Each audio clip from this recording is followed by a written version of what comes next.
Well, hello there.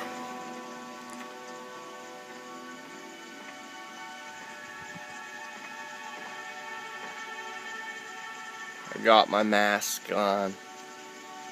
Oof. Yeah, I'm gonna read some books, so it's gonna be story time. The Biography of Barenziah 1, 2, and 3. So here's number 1. Biography of Barenziah, Volume 1, by Stern Gambage, Imperial Scribe. Late in the Second Era, a girl child, Barenziah, was born to the rulers of the kingdom of Mournhold, in what is now the imperial province of Morrowind. She was reared in all the luxury and security befitting a royal dark elven child, until she reached 5 years of age. At that time, His Excellency Tiber Septim the first emperor of Tamriel, demanded that the descendant rulers of Morrowind yield to him and institute imperial reforms. Trusting to their vaunted magic, the Dark Elves impudently refused until Tiber Septim's army was on the borders. An armistice was hastily signed by the now eager Dunmer, but not before there were several battles, one of which laid waste to Mournhold, now called Almalexia. Little Princess Barenziah and her nurse were found among the wreckage. The Imperial General Symmachus, himself a dark elf, suggested to Tiber Septim that the child might someday be valuable, and she was therefore placed with a loyal supporter who had recently retired from the Imperial Army. Sven Adventson had been granted the title of Count upon his retirement. His fiefdom, Darkmere, was a small town in central Skyrim. Count Sven and his wife reared the princess as their own daughter, seeing to it that she was educated appropriately, and more importantly, that the imperial virtues of obedience, discretion, loyalty, and piety were instilled in the child. In short, she was made fit to take her place as a member of the new ruling class of Morrowind. The girl Barenziah grew in beauty, grace, and intelligence. She was sweet-tempered, a joy to her adoptive parents and their 5 young sons, who loved her as their elder sister. Other than her appearance, she differed from young girls of her class, only in that she had a strong empathy for the woods and fields, and was wont to escape her household duties to wander there at times. Barenziah was happy and content until her 16th year, when a wicked orphan stable boy whom she had befriended out of pity told her he had overheard a conspiracy between her guardian, Count Sven, and a Redguard visitor to sell her as a concubine in Riad, as no Nord or Breton would marry her on account of her black skin, and no dark elf would have her because her foreign upbringing. "Whatever shall I do?" the poor girl said, weeping and trembling, for she had been brought up in innocence and trust, and it never occurred to her that her friend the stable boy would lie to her. The wicked boy, who was called Straw, said that she must run away if she valued her virtue, but that he would come with her as her protector. Sorrowfully, Barenziah agreed to this plan, and that very night she disguised herself as a boy, and the pair escaped to the nearby city of Whiterun. After a few days there, they managed to get jobs as guards for a disreputable merchant caravan. The caravan was heading east by side roads in a mendacious attempt to elude the lawful tolls charged on the imperial highways. Thus the pair eluded pursuit until they reached the city of Riften, where they ceased their travels for a time. They felt safe in Riften, close as it was to Morrowind border, so that dark elves were enough of a common sight. Well, let's continue. Volume 2. We just read the first volume, so that's alright. The first volume of this series told the story of Barenziah's origin, heiress to the throne of Mournhold, till her father rebelled against His Excellency Tiber Septim I and brought ruin to the province of Morrowind.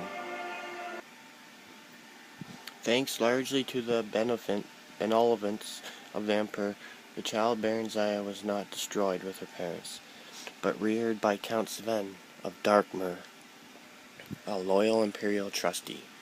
She grew up into a beautiful and pious child, trustful of her guardian's care.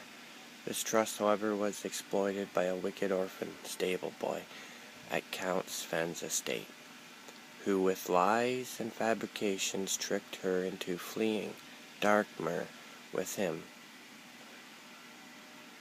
when she turned 16. After many adventures on the road, they settled in Riften, a SKYRIM city near the Morrowind borders. The stable boy, Straw, was not altogether evil. He loved Barenziah in his own selfish fashion, and deception was the only way he could think of that would cement possession of her. She, of course, felt only friendship toward him, but he was hopeful that she would gradually change her mind. He wanted to buy a small farm and settle down into a comfortable marriage, but at the time his earnings were barely enough to feed and shelter them. After only a short time in Riften, Straw fell in with a bold, villainous Khajiit thief named Theris, who proposed that they rob the Imperial Commandant's house in the central part of the city. Theris said that he had a client, a traitor to the Empire, who would pay well for any information they could gather there. Barenziah happened to overhear his plan and was appalled. She stole away from their rooms and walked the streets of Riften in desperation, torn between her loyalty to the Empire and her love for her friends. In the end, loyalty to the Empire prevailed over personal friendship, and she approached the Commandant's house, revealed her true identity, and warned him of her friend's plan. The Commandant listened to her tale, praised her courage, and assured her that no harm would come to her. He was none other than General Symmachus, who had been scouring the countryside in search of her since her disappearance, and had just arrived in Riften, hot in pursuit. He took her into custody and informed her that, far from being sent away to be sold, she was to be reinstated as the Queen of Mournhold as soon as she turned 18. Until that time, she was to live with the Septim family in the newly built imperial city, where she would learn something of government and be presented at the imperial court. At the imperial city, Barenziah befriended the Emperor Tiber Septim during the middle years of his reign. Tiber's children, particularly his eldest son, and Higher Plagueis, came to love her as a sister. The ballads of the day praised her beauty, chastity, wit, and learning. On her 18th birthday, the entire imperial city turned out to watch her farewell procession preliminary to her return to her native land. Sorrowful as they were at her departure, all knew that she was ready for her glorious destiny as sovereign of Kingdom of Mournhold. Well, let's go on to the last one. Volume 3. Excuse me.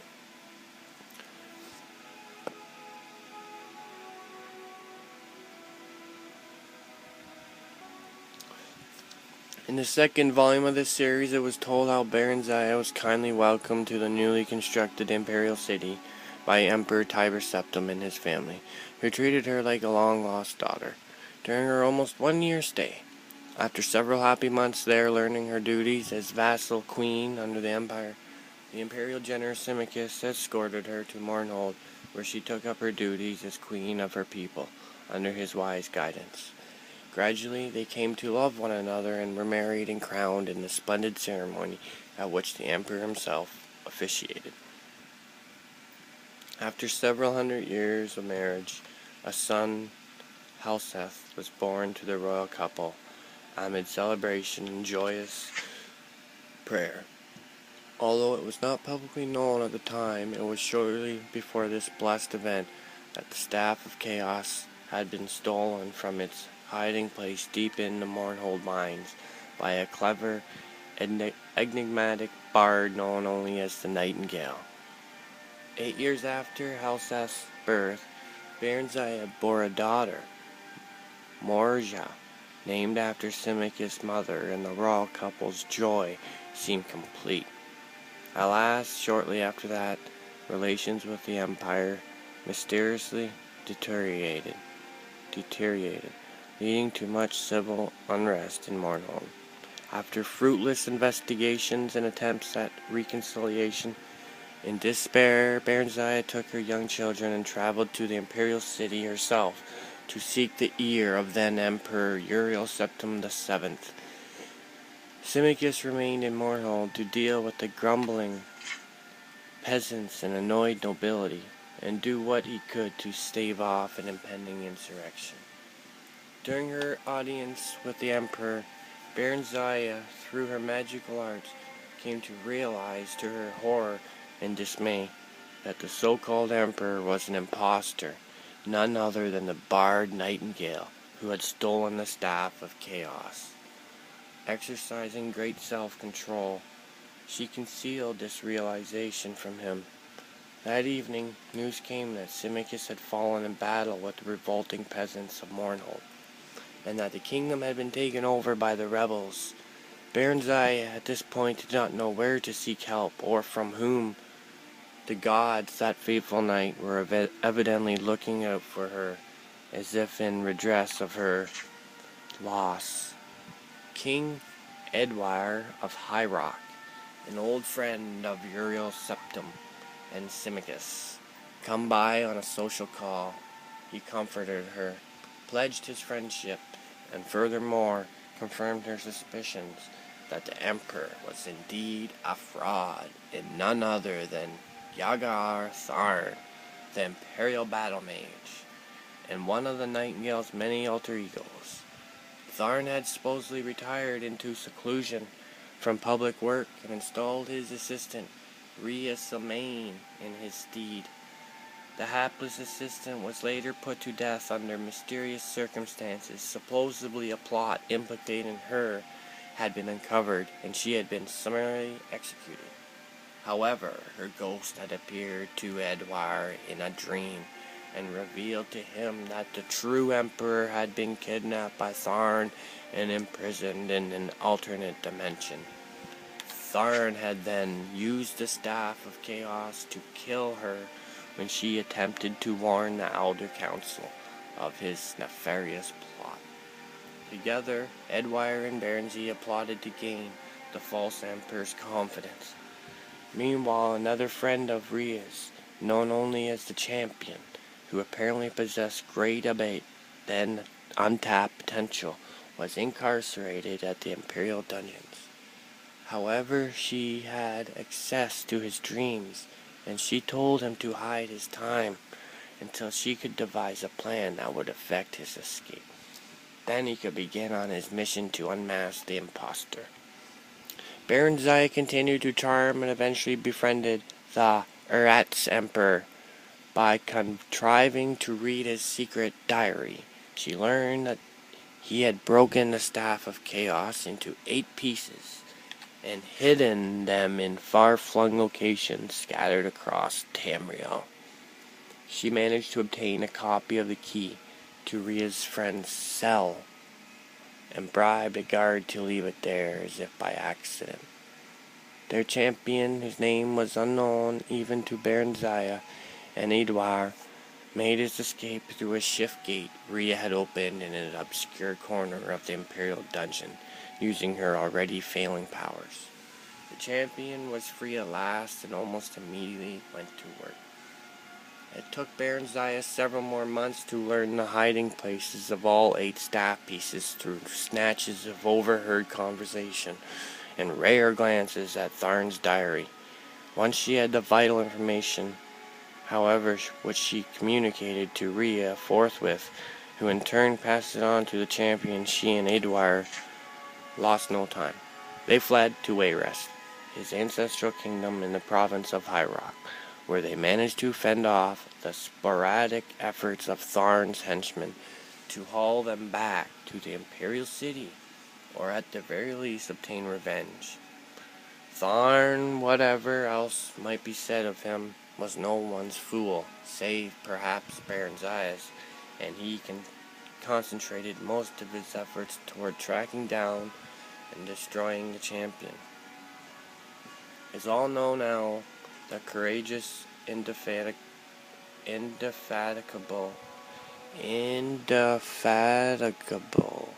and forever nameless champion was successful in reuniting the 8 sundered pieces of the Staff of Chaos.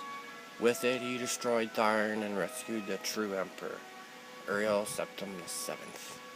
Following what has come to be known as the Restoration, a grand state memorial service was held for Symmachus at the imperial city, befitting the man who had served the Septim dynasty for so long and so well. Barenziah and good King Edward had come to care deeply for one another during their trials and adventures, and were married in the same year shortly after their flight from the imperial city. Her 2 children from her previous marriage with Symmachus remained with her, and a regent was appointed to rule Mournhold in her absence. Up to the present time, Queen Barenziah has been in Wayrest with Prince Helseth and Princess Morgia. She plans to return to Mournhold after Edward's death, since he was already elderly when they wed. She knows that event, alas, could not be far off, as the elves reckon time. Until then, she shares in the government of the kingdom of Wayrest with her husband, and seems glad and content with her finally quiet and happily unremarkable life. Hey, that's it for those books.